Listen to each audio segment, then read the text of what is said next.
qu'aujourd'hui, c'est votre premier cours de santé publique en 3e année et donc je suis très heureuse de vous accueillir aujourd'hui. On s'est déjà vu l'année dernière, en 2e année, on a abordé les fondements de la santé publique. Et donc cette année, ça va être une alternance de cours, voilà, en présentiel, en distanciel, comme vous en avez l'habitude, mais il va y avoir une certaine particularité en ce sens où vous allez devoir réaliser un travail, un nouveau travail à mettre en place cette année. Et ça sera un travail un peu, on va dire, supplémentaire. Ah voilà, je sens que vous n'êtes pas forcément très content, mais voilà, ce qui va être sympa dans ce travail en fait, c'est que ça va être un projet de groupe à réaliser ensemble. Donc vous n'allez pas être tout seul à faire ce travail, vous serez en groupe et ça va, voilà, vous allez voir, ça va être assez nouveau et je pense que vous allez être content de mener ce projet. Alors, à la question que vous me posez de savoir si, je vois tout de suite que vous avez envie de me poser la question de savoir avec qui vous pouvez vous mettre, eh bien non, vous n'avez pas du tout la liberté de choisir votre groupe. Voilà, parce que, bah oui, c'est nul. Ouais.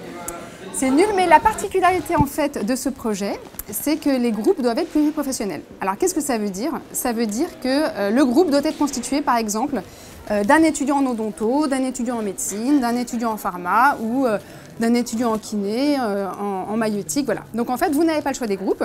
Vous avez été mis aléatoirement dans un des groupes. Je vous distribue tout de suite ces documents et je vous laisse regarder dans quel groupe vous vous situez. Prenez bien note des noms des autres étudiants et surtout de la filière santé dans laquelle ils sont.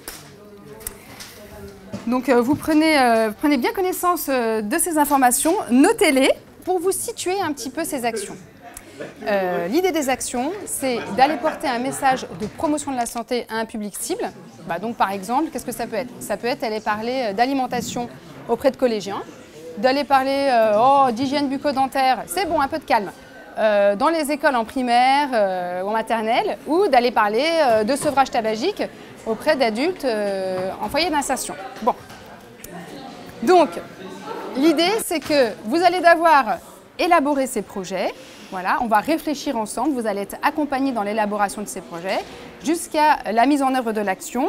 Et donc l'action, ça va se passer devant un groupe voilà, d'enfants, d'adultes. Et donc vous allez devoir élaborer le projet, construire la méthodologie de projet et puis aller aussi faire l'action sur place.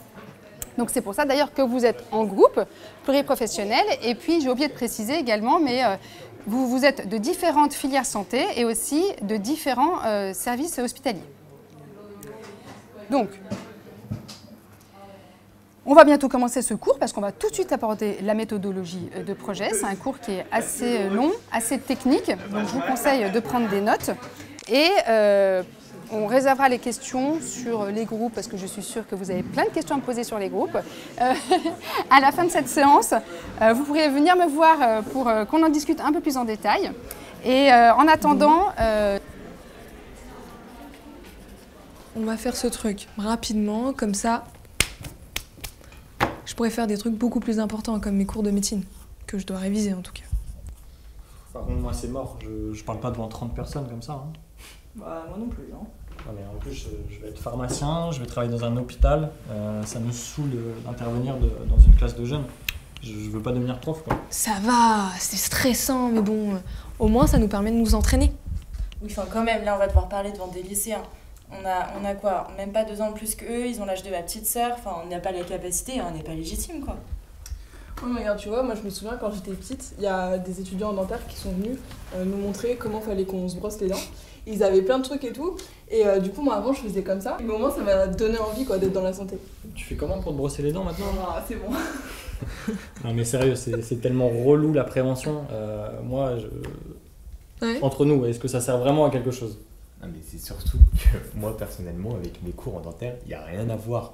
Ils savent le nombre de cours qu'on a déjà. Franchement, tranquille, ça ira. On a le temps pour se préparer. Non mais c'est pas du temps dont on a besoin là, c'est de la confiance. Enfin, moi j'ai fait des études de sage-femme, c'est pour accompagner une femme dans sa grossesse, etc. C'est une relation de face à face. Là on va devoir parler devant une foule, enfin moi j'ai pas du tout signé pour ça quoi. On n'a pas le choix. Ouais, mais tu vois, genre, moi j'ai trop peur d'avoir honte de pas savoir répondre et en plus de pas bien savoir parler, donc concrètement on fait comment pour se préparer?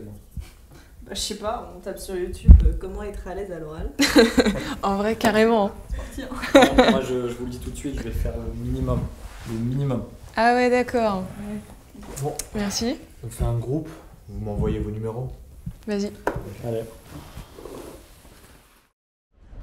LCP, Assemblée nationale, présente État de santé.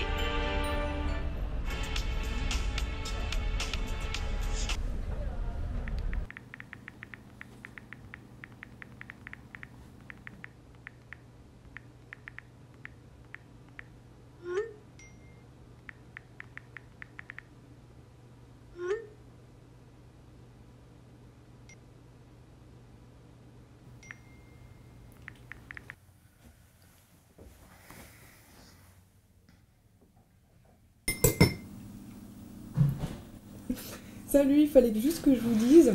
En gros, trop bonne nouvelle. Là, il y a Docamine qui vient de nous envoyer un message et on va pouvoir le rencontrer. Donc, je vous donne les infos tout à l'heure. À toutes.